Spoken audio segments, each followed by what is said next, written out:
নমস্কার বন্ধুরা, কেমন আছো? আশা করছি সকলেই ভালো আছো। চলেছি তোমাদের জন্য আরও একটি ছদ্মবেশের ভিডিও নিয়ে।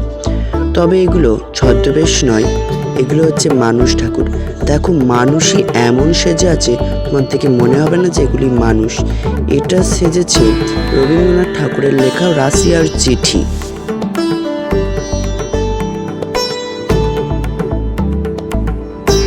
এত সুন্দর সুন্দর থিম, এত সুন্দর সেজেছে। আমি নিজের চোখেই প্রথম দেখলাম যে এত সুন্দরও সাজা যায়। এগুলি অরিজিনালি মানুষ দেখে বোঝাই যাচ্ছে না।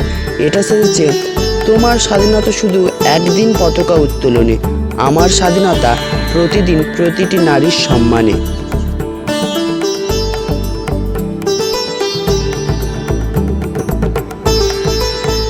আর আমরা ক্লাস 8 না 9-এ থাকতে যে একটা গল্প পড়েছিলাম, এটি সকলেই জানে, দুটি ভাই বোনের গল্প, পথের পাঁচালী।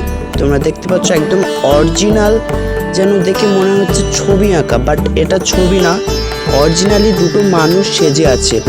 পথের পাঁচালী বিভূতিভূষণ বন্দ্যোপাধ্যায়ের লেখা।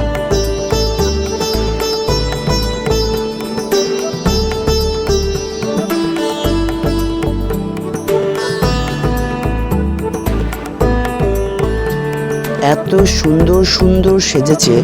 তোমরাও যদি এইরকম পিছনে ব্যাকগ্রাউন্ড এঁকে তোমরাও যদি এরকম সাজতে পারো অরিজিনালি, আশা করি ফার্স্ট প্রাইজ আপনার হাতে বাঁধা। আর যদি তোমাদের এই ছদ্মবেশগুলো ভালো লেগে থাকে তাহলে প্লিজ এই ভিডিওতে একটা লাইক করবেন। আর আরও এইরকম নতুন নতুন ধরনের ছদ্মবেশ ভিডিও পেতে আমার চ্যানেলটি সাবস্ক্রাইব করে রাখুন।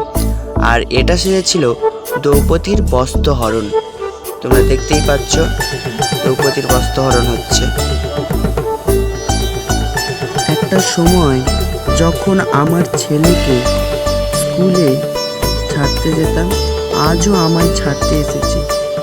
তফাৎ শুধু এটাই, বিকেলে আর নিতে আসবে না। বৃদ্ধাশ্রম, বৃদ্ধাশ্রম যেন কোনো বাবা মায়ের ঠিকানা না হয়।